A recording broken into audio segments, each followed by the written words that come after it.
नमस्कार, मैं हूं आनंद और आप हैं जॉइन फॉर एडुकेशन में।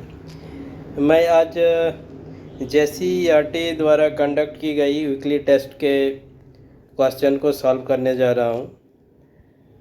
क्लास 11 है, सब्जेक्ट मैथमेटिक्स है और ये एग्ज़ाम आज ही कंडक्ट की गई है। विद्यार्थियों के द्वारा बोला गया कि सर इस क्वेश्चन को सॉल्व कर दीजिए।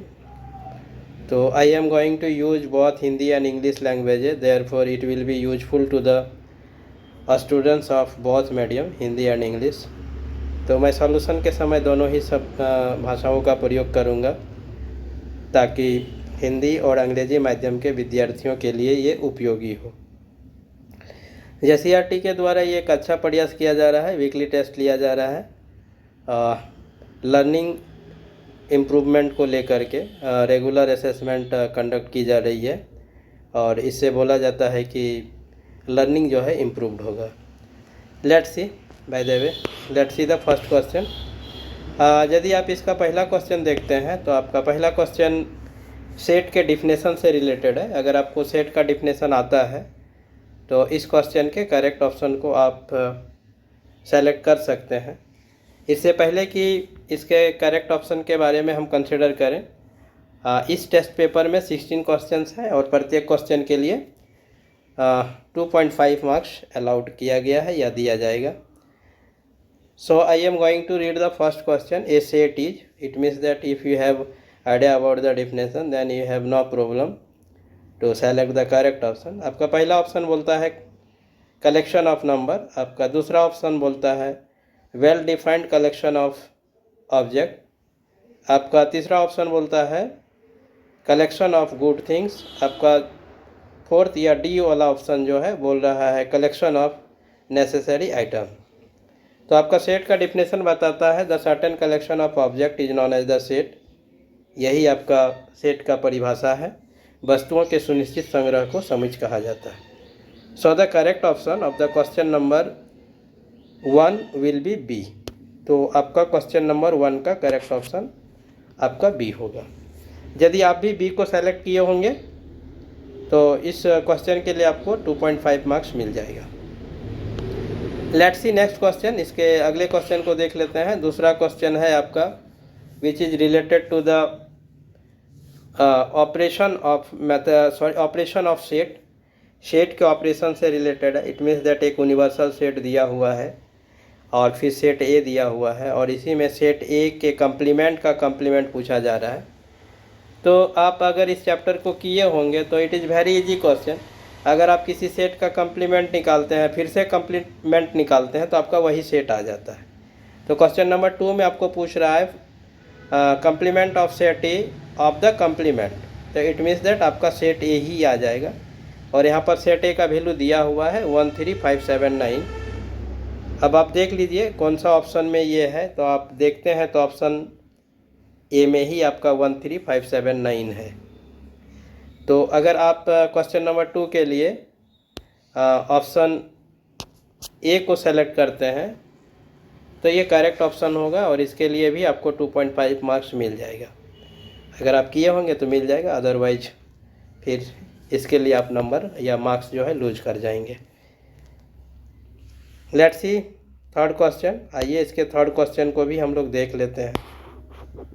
ये एप्लीकेशन ऑफ सेट से रिलेटेड है। Number of A minus B आपका दिया हुआ है, number of B minus A आपका दिया हुआ है, number of A intersection B आपका दिया हुआ है और यहाँ पर आपको पूछ रहा है number of A union B. तो it means that number of A union B का जो आपका फार्मूला होता है वो होता है नंबर ऑफ ए। एक बार फार्मूला को देखिए, मैं यहाँ लिख देता हूँ। नंबर ऑफ ए होता है, फिर प्लस नंबर ऑफ बी होता है और फिर माइनस हो जाता है number of A intersection B. यही आपका फार्मूला है। यदि आपके पास नंबर ऑफ ए का वैल्यू है, नंबर ऑफ बी का वैल्यू है और number of A intersection B का वैल्यू है तो you have no problem to find out number of A union B. तो यहाँ पर आप प्रश्न में देख रहे हैं तो आपका नंबर ऑफ ए तो है नहीं, नंबर ऑफ बी नहीं है, but number of A intersection B है। नंबर ऑफ ए के जगह में आपका number of A minus B है, number of B minus A है, तो वहीं से आपको फाइंड आउट करना होगा number of A.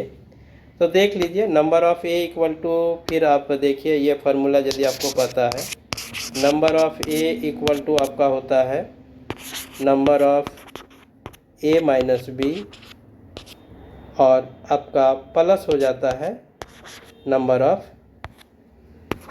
A intersection B.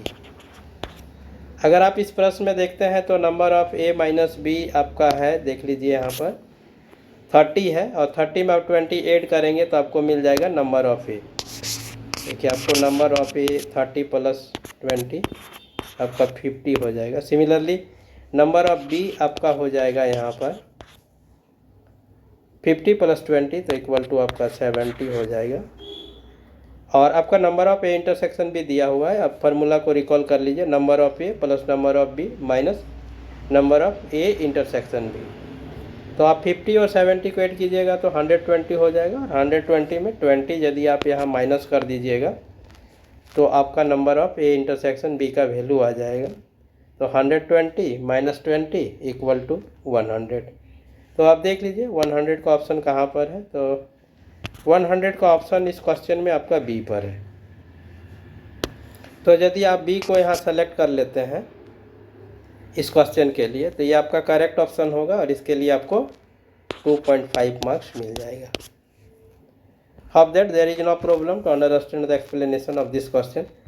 इस क्वेश्चन के एक्सप्लेनेशन को समझने में आपको कोई दिक्कत नहीं हुआ होगा। If you have write into the comment box without any hesitation, I shall arrange a live class for this test paper. इसके लिए मैं एक लाइव क्लास का भी व्यवस्था कर दूंगा। यदि आपको कोई दिक्कत है इस एक्सप्लेनेशन को समझने में, आप केवल यूट्यूब के कमेंट बॉक्स में लिख दीजिएगा।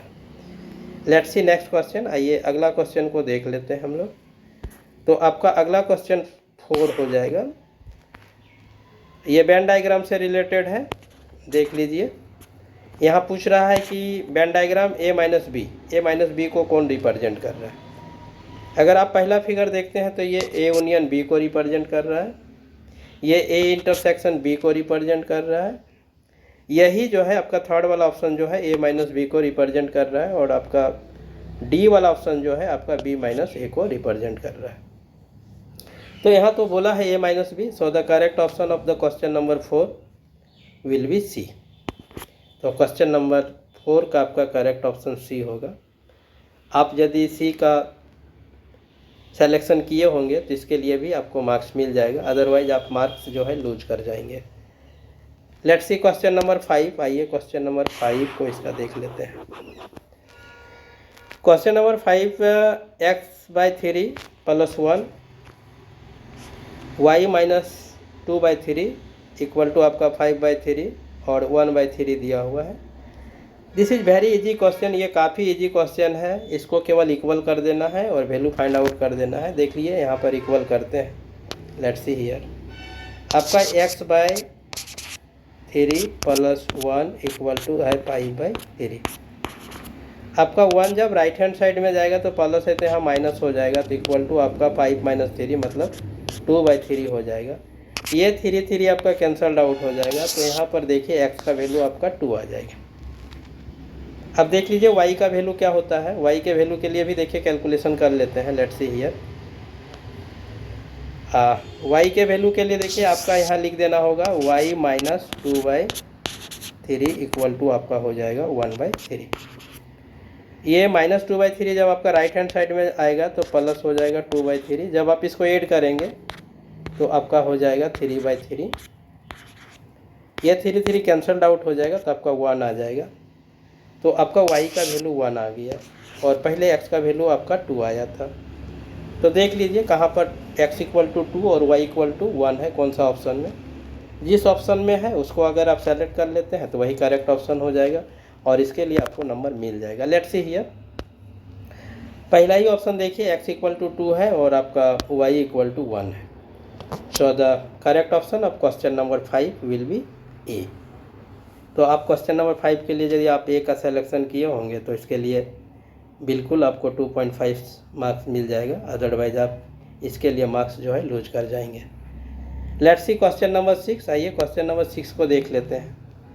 क्वेश्चन नंबर 6 में आपका दो सेट दिया हुआ है, ए और बी, उसका एलिमेंट भी दिया हुआ है, और यहाँ पर बोल रहा है कि the number of relation from A to B, A से बी में आपका क्या रिलेशन होगा। तो इट मीन्स दैट पहले तो हम लोग ए क्रॉस बी फाइंड आउट करेंगे।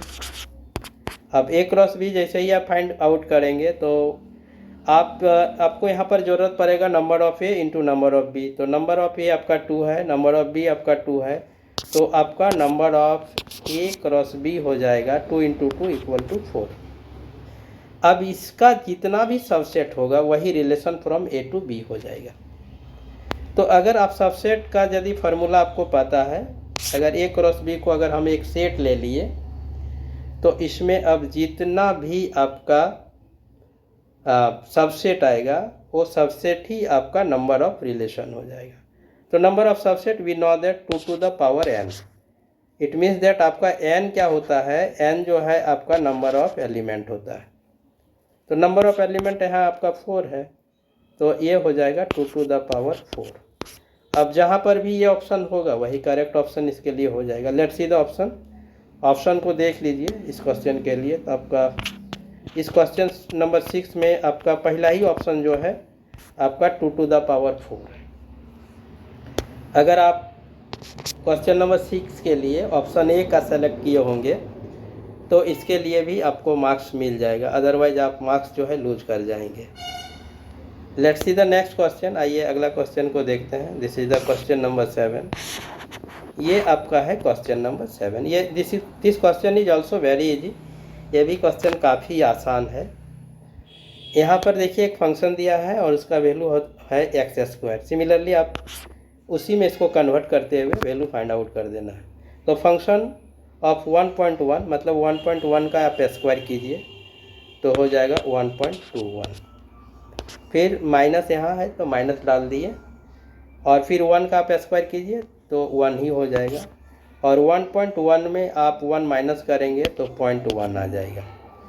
अब 1.21 में यदि आप 1 अगर माइनस करते हैं तो आपका आ जाएगा 0.21 बाय हो जाएगा 0.1। अब अगर 0.21 को अगर आप 0.1 से डिवाइड करते हैं तो लेट्स सी अगर आप ऐसे करते हैं तो एक जीरो राइट हैंड साइड में यहाँ लगा दीजिए। ये डेसिमल कैंसल आउट हो जाएगा।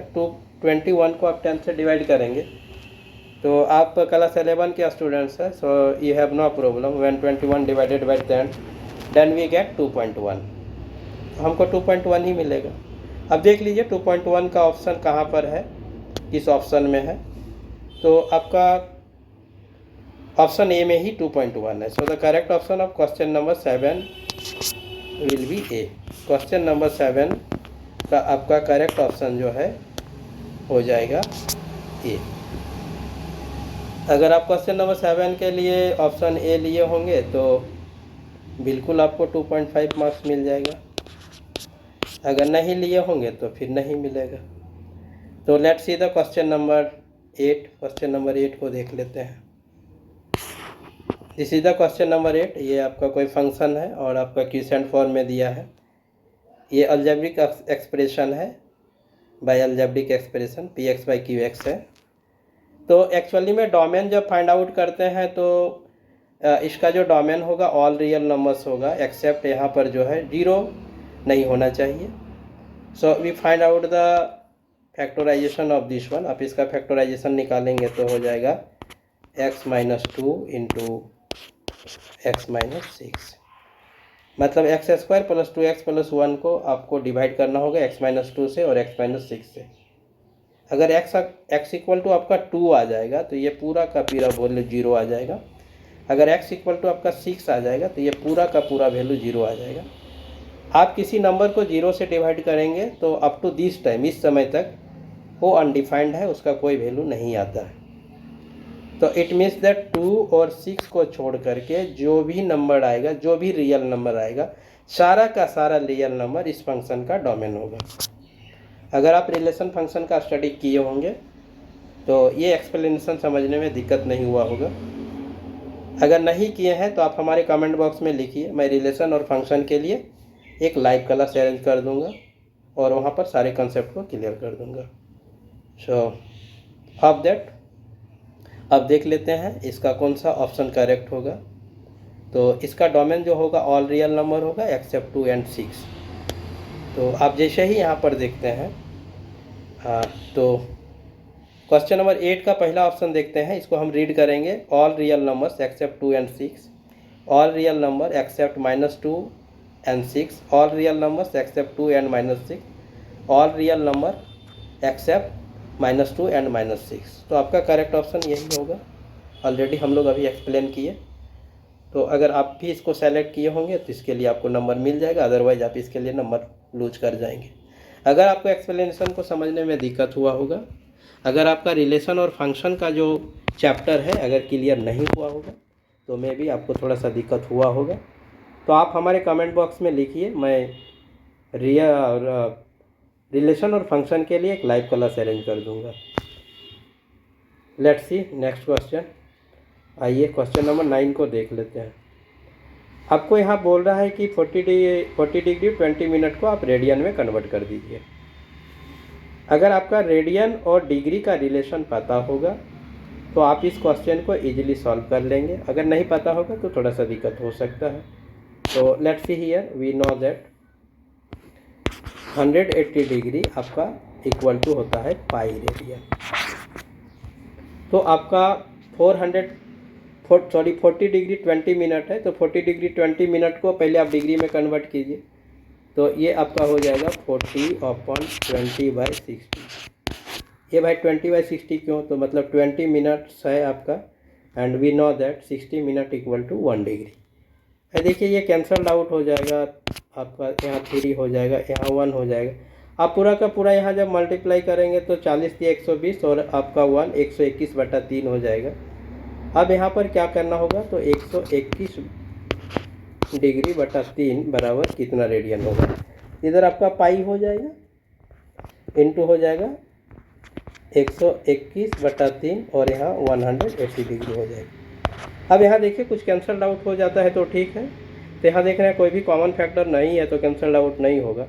121 को आप पाई से मल्टीप्लाई कर देंगे तो 121 पाई हो जाएगा, और 180 डिग्री को आप 3 से मल्टीप्लाई करेंगे तो 540 डिग्री हो जाएगा। तो ये इसका आंसर होगा इस क्वेश्चन का 121 पाई बटा 540 डिग्री। अब देख लेते हैं ये कौन सा ऑप्शन में है। जिस ऑप्शन में होगा वही करेक्ट ऑप्शन हो जाएगा। तो लेट्स सी, 121 बटा पाई बटा 540, यहाँ डिग्री लिखना छोड़ दिया गया, तो इट मीन्स दैट रेडियन में डिग्री लिखने की ज़रूरत नहीं है। तो 121 पाई बटा 540 आपका ऑप्शन ए में ही है। तो this is the correct option. So the correct option of question number 9 is a. Let's see question number 10। Question number 10 में आपको बोल रहा है कि 1730 डिग्री आपका नेगेटिव में है, कॉस माइनस 1730 डिग्री का वैल्यू पूछ रहा है। अगर आपका ट्रिगोनोमेट्रिक आइडिया है, क्लॉकवाइज एंटी क्लॉकवाइज का आइडिया है, तो आप इस क्वेश्चन को सॉल्व कर लेंगे। अदरवाइज फिर नहीं है तो यहाँ पर थोड़ा सा देखिए इसके एक्सप्लेनेशन को। ये आपका है और ये आपका इस तरह से मूव करेगा, रोटेशन चलाएगा, और रोटेशन चलाने के बाद 1730 डिग्री, एक रोटेशन में आपका 360 डिग्री। इट मीन्स दैट 1730 को आपको डिवाइड कर देना होगा पहले 360 से। 1730 ये हो गया आपका 360 डिग्री। ये कैंसल्ड आउट हो जाएगा। अब 173 को 36 से आपको भाग लगाना होगा। अगर आप 5 बार कर देते हैं तो 36 बचे 180 आ जाता है। 5 का 30 के 16, हाथ में बचा 3, 5 15 3 18। मतलब है कि ये आपका 4 रोटेशन चलेगा, 4 रोटेशन। तो 4 में कितना हो जाएगा, 36 चौका 144 हो जाएगा। तो 173 में आप 144 माइनस कीजिए,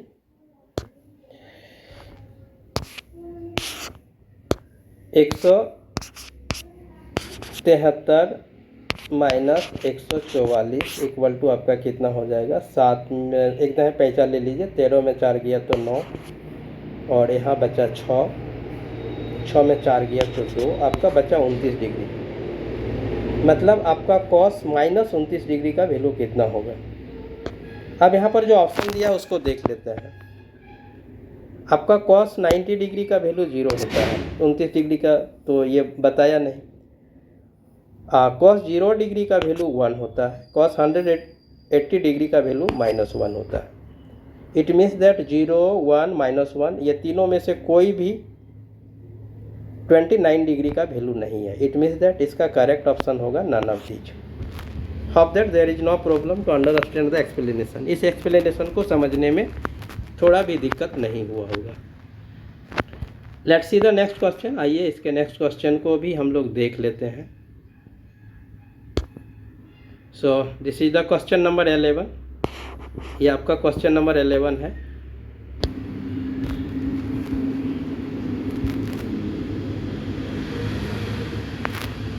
So we write down here 10 आपका 13 पाई है तो 13 इंटू 180 डिग्री कर दीजिए, बाय यहाँ कर दीजिए 12, 15 में 180 डिग्री होता है और 15 को आप 13 से गुना करेंगे तो 15 या 45 के 5, 50 हाथ में 4 तो 15 और 4 हो जाएगा आपका 19, 195 डिग्री। अब देख लीजिए 10 195 डिग्री का वैल्यू कितना होगा। तो हम लोग देख लेते हैं 10 195 डिग्री कौन सा क्वाड्रेंट में आता है। तो यही है आपका क्वाड्रेंट, इधर से चलेगा यहाँ तक 180 डिग्री आया। अब 180 डिग्री में आप कितना ऐड कर देंगे तो 195 आ जाएगा। तो 195 में आप 180 डिग्री माइनस कीजिए तो ये हो गया 5 और ये आपका हो गया 9 में 8 गया तो 1, 15 डिग्री। ये 15 डिग्री का वैल्यू आपको पूछ रहा है। 10 15 डिग्री का वैल्यू कितना होगा। तो अगर 10 15 डिग्री का वैल्यू आपको पता है तो ठीक है, अदरवाइज आपको फाइंड आउट करना होगा। तो लेट्स सी हियर 10 15 डिग्री के लिए हम लोग यहाँ क्या करेंगे।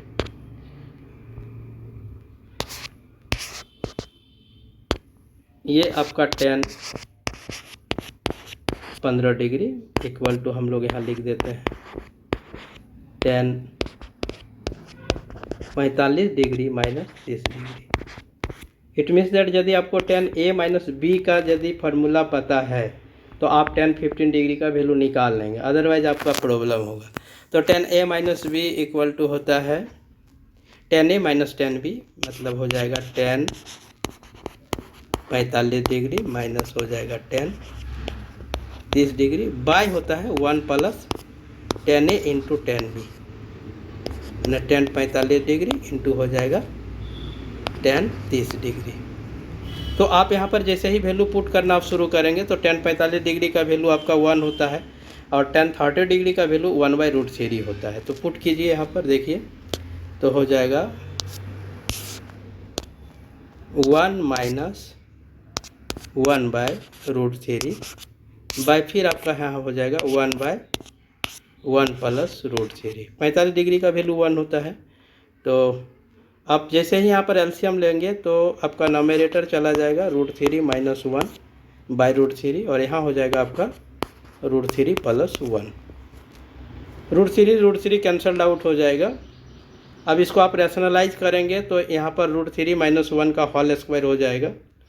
तो √3 माइनस 1 का होल स्क्वायर जब आप कीजिएगा तो 3 प्लस 1 आपका 4 हो जाएगा और फिर माइनस हो जाएगा 2√3 और बाय ये a plus B into a minus B के फॉर्म में आ जाएगा। तो √3 का होल स्क्वायर माइनस 1 का whole square equal to 3 minus 1 equal to आपका यहाँ 2 आ जाएगा। यहाँ से आप 2 कॉमन ले सकते हैं और कॉमन को कैंसल आउट कर सकते हैं।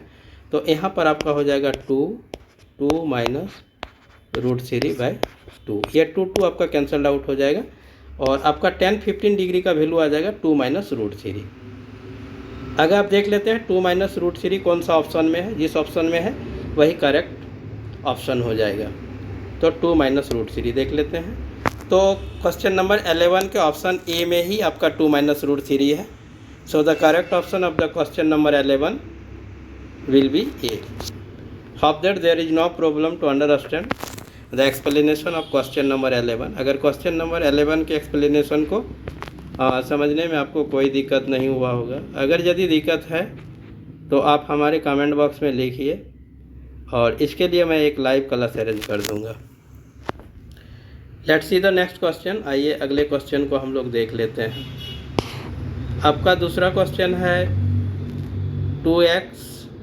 2 cos x - 1 = 0। अगर आप इसको सॉल्यूशन करते हैं तो आपका cos x = हो जाएगा, डायरेक्ट मैं कर दे रहा हूँ 1/2, और 1/2 का वैल्यू होता है cos 60 degree.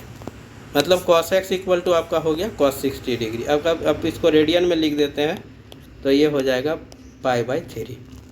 cos x = cos theta. अगर जनरल फार्मूला ऑफ ट्रिगोनोमेट्री अगर आप स्टडी किए होंगे जनरल वैल्यूज, तो आपको इसको सॉल्व करने में कोई दिक्कत नहीं होगा। अगर नहीं किया तो कोई बात नहीं, आप कमेंट बॉक्स में लिखिएगा, मैं इसके लिए क्लास अरेंज करूँगा। तो cos x = cos theta, therefore x = होता है 2n पाई प्लस माइनस आपका थीटा होता है। तो थीटा के जगह में आपका π/3 है तो 2n पाई प्लस माइनस π/3 हो जाएगा। x = देख लीजिए ये ऑप्शन कौन सा में है, जहाँ पर है वही आपका करेक्ट ऑप्शन हो जाएगा।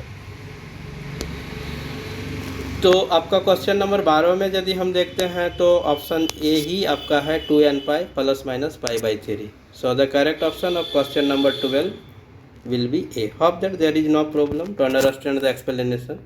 If you have, write into the comment box. I shall try my level best to clear your doubt. Let's see the question number 13. Question number हम लोग 13 को यहाँ पर देख लेते हैं। ये लिमिट से रिलेटेड है या डिफरेंशियल कैलकुलस से रिलेटेड है।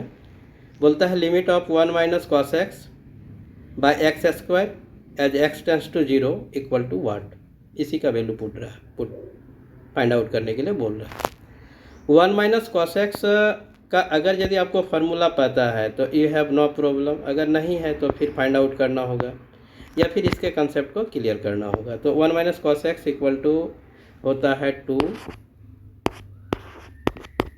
sin² x/2। अब यहाँ बाय है आपका x²। यहाँ यदि आप इसको करेंगे तो नेक्स्ट स्टेप में आपका चला जाएगा, यहाँ आप लिख देंगे 2, फिर लिख देंगे sin x/2 का स्क्वायर कर देंगे और आपका यहाँ हो गया x²। यहाँ x²/4 आ रहा है तो यहाँ आपको 4 कर देना होगा और फिर आपको यहाँ 4 से मल्टीप्लाई कर देना होगा। तो ये sin θ/θ के फॉर्म में आ जाएगा। और लिमिट में यदि sin θ/θ के फॉर्म में आ जाता है और थीटा टेंड्स टू 0 होता है तो उसका वैल्यू 1 आ जाता है। अगर आप इस चैप्टर को किए होंगे तो ये एक्सप्लेनेशन समझने में दिक्कत नहीं हो रहा होगा, अगर नहीं किए होंगे तो दिक्कत हो रहा होगा। अगर नहीं किए हैं तो आप कमेंट बॉक्स में ज़रूर लिखिएगा, मैं इसके लिए लाइव क्लास अरेंज कर दूंगा और ये कंसेप्ट को क्लियर कर दूंगा। तो यहाँ पर जैसे ही होगा तो 1 आ जाएगा इसके लिए और इसके लिए वैल्यू 1 हो गया। आप 1 का स्क्वायर करेंगे तो 1 ही होगा। ये 2 × 1 = 2, 2 × 2 = 4, कैंसिल आउट कर देंगे तो 1/2 आ जाएगा। तो मतलब ये आपका जो क्वेश्चन नंबर 13 का जो आंसर है 1/2 होगा। अब देख लीजिए 1/2 आपका कौन सा ऑप्शन में है। तो आप यहाँ पर देखते हैं तो क्वेश्चन नंबर 13 के ऑप्शन ए में ही आपका 1/2 है। So the correct option of the question number 13 will be A. अब हम लोग यहाँ पर देख लेते हैं, let's see question number 14। Question number 14 को देखते हैं। This is the question number 14। ये आपका क्वेश्चन नंबर 14 है, ये भी लिमिट से रिलेटेड है। x + 1 to the power 5 - 1/x = क्या होगा। अगर आपको बाइनोमियल थ्योरम का एक्सपेंशन आता है तो आप इस क्वेश्चन को कर लेंगे, अगर नहीं आता है तो थोड़ा सा दिक्कत हो सकता है। थोड़ा सा बाइनोमियल थ्योरम का यहाँ पर मैं रिकॉल कर देता हूँ। a + b to the power n, अगर इसको हम एक्सपेंड करेंगे तो हो जाएगा n c0 a to the power n into b to the power 0 plus n c1 a to the power n - 1 into b1 and so on, इसी तरह से चलेगा। लास्ट में n cn और आपका हो जाएगा b to the power n। तो सबसे पहला काम होगा कि x + 1 को हम लोगों को इसी तरह से एक्सपेंड कर देना होगा। तो लेट्स सी हम लोग एक्सपेंड करते हैं इसको, तो आपका हो जाएगा 5c0 x⁵, ठीक है। फिर दूसरा हो जाएगा 5c1 x⁴, ये घट दिया जाएगा, और 1 का पावर आप जितना भी डालेंगे 1 ही आएगा, तो ये चलेगा। और लास्ट में आपका आ जाएगा 5c5 1⁵, और फिर आपका -1 है तो 1 हो जाएगा। जब आप यहाँ पर देखेंगे तो आपका ये वैल्यू जो है 1 चला जाएगा, तो 1 - 1 तो ये कैंसल आउट होके 1 आ जाएगा। अब यहाँ पर जो बचा आपका सब में x है, x⁵ है, x⁴ है, इस तरह से है। आपको यहाँ से x कॉमन ले लेना होगा, तो जैसे ही आप x यहाँ से कॉमन लेंगे तो देखिए आपका नेक्स्ट स्टेप इस तरह से हो जाएगा। लेट्स सी हियर, आप यहाँ से x कॉमन ले लिए तो आपका यहाँ बचा 5c0 x⁴, और लास्ट में जाते जाते आपका बच गया 5c4 तक ही जाएगा, 5 वाला तो कैंसल आउट हो गया था। और यहाँ पर आपका ये हो जाएगा, यहाँ से x आपका निकल चुका है, बाय यहाँ फिर आपका x हो जाएगा। ये x आपका कैंसल्ड आउट हो जाएगा। ये जो आपका टर्म है फ्री फ्रॉम आपका x है। अब बाकी टर्म में आपका x है, तो बाकी टर्म में x = आप 0 पुट करेंगे तो बाकी वाला टर्म 0 हो जाएगा, ये टर्म आपका बच जाएगा। अब इसका अगर कम्बिनेशन का पता है, परमुटेशन कम्बिनेशन, तो you have no problem to find out the value of this one. अगर नहीं है तो फिर इसके कंसेप्ट को क्लियर करना होगा। तो आपका अगला स्टेप जो होगा यहाँ पर, नेक्स्ट स्टेप आपका हो गया 5c4 = फैक्टोरियल 5 हो जाएगा, फैक्टोरियल 4, और 5 - 4 फैक्टोरियल 1। अगर आप इसको एक्सपेंड करेंगे तो ये हो जाएगा, नेक्स्ट स्टेप देख लीजिए, 5 इंटू हो जाएगा फैक्टोरियल 4 बाय फैक्टोरियल 4 इंटू आपका 1 है। ये फैक्टोरियल 4 कैंसल्ड आउट हो जाएगा, 5 को 1 से डिवाइड करेंगे तो = 5 हो जाएगा। अब इसका तो आंसर आपका 5 होगा। देख लेते हैं कौन सा ऑप्शन में 5 है, वही आपका करेक्ट ऑप्शन होगा। तो लेट्स सी, ऑप्शन ए में ही आपका जो है 5 है। So the correct option of the question number 14 will be A. Question number 14 का आपका करेक्ट ऑप्शन ए हो जाएगा। Hope that there is no problem to understand the solution of this question. इस क्वेश्चन के सॉल्यूशन को समझने में आपको कोई दिक्कत नहीं हुआ होगा। ये क्वेश्चन आपका रिलेटेड था, अगर बाइनोमियल थ्योरम का एक्सपेंशन आपको पता है, यू हैव नो प्रॉब्लम। अगर आपका लिमिट कम्बिनेशन में वैल्यू फाइंड आउट करने का जो नॉलेज है अगर है तो कोई दिक्कत नहीं, अदरवाइज नहीं है तो यहाँ थोड़ा सा आपको दिक्कत हो सकता है। Let's see next question, question number 15 को हम लोग देख लेते हैं। क्वेश्चन नंबर 15 आपका डेरिवेटिव से रिलेटेड है। आपका बोलता है कि find out the derivative of f(x) = sin²x। अगर डेरिवेटिव पता है तो अगर इसका डेरिवेटिव आपका हो जाएगा 2 sin x × cos x, और 2 sin x × cos x = आपका होता है sin 2x। देख लीजिए ये ऑप्शन कहाँ पर है, तो ये पहला ही ऑप्शन में है। क्वेश्चन नंबर 15 का ऑप्शन ए में है, तो क्वेश्चन नंबर 15 का भी करेक्ट ऑप्शन आपका हो जाएगा A. Let's see the last question of this test paper. इस टेस्ट पेपर के लास्ट क्वेश्चन को हम लोग देख लेते हैं। This is the question number 16। तो this question is also related to the derivative of the function. Derivative of the function से ही रिलेटेड है। आप इसको क्वेश्चन रूल लगा करके या एक और मेथड है उसको भी अप्लाई कर सकते हैं। तो x + 1/x = हो जाएगा आपका x/x + 1/x। तो ये आपका कैंसल आउट होके 1 हो जाएगा, तो 1 + 1/x हो जाएगा। जब आपका इसका डेरिवेटिव फाइंड आउट करेंगे तो 1 का डेरिवेटिव आपका 0 हो जाएगा, और 1/x का डेरिवेटिव आपका हो जाएगा -1 इंटू और -1 इंटू x⁻² हो जाएगा। इट मीन्स दैट आपका हो जाएगा, अगर इसको एक स्टेप में आप लिख देते हैं तो हो जाएगा 1/x², और ये फिर आपका यहाँ माइनस भी रह जाएगा, तो -1/x²। अब देख लीजिए -1/x² का ऑप्शन कहाँ पर है। तो क्वेश्चन नंबर 16 में -1/x² का ऑप्शन ए में ही है। So let's see the answer of the question number 16 is A. तो this is the solution of the test paper, weekly test paper, which has been conducted by the JCERT on 17th August 2023 all over the Jharkhand. संपूर्ण झारखंड में इस परीक्षा को आयोजित किया गया है और इसके सॉल्यूशन को मैं आप लोगों के साथ साझा भी कर दूंगा और होप दैट ये सॉल्यूशन जो है विद्यार्थियों के लिए उपयोगी होगा। आप हमारे कमेंट बॉक्स में ज़रूर लिखिएगा। अगर कहीं पर भी किसी भी तरह का कोई दिक्कत होता है तो मैं आपके उस दिक्कत को दूर करने का प्रयास करूंगा। अगर ज़रूरत हुआ तो मैं ऑनलाइन लाइव क्लास का भी व्यवस्था कर दूंगा। तो hope that this solution will be useful to the student as well as the teacher. विद्यार्थी और शिक्षक के लिए भी ये उपयोगी होगा। तो thank you very much to stay with me till the solution of the last question of this test paper।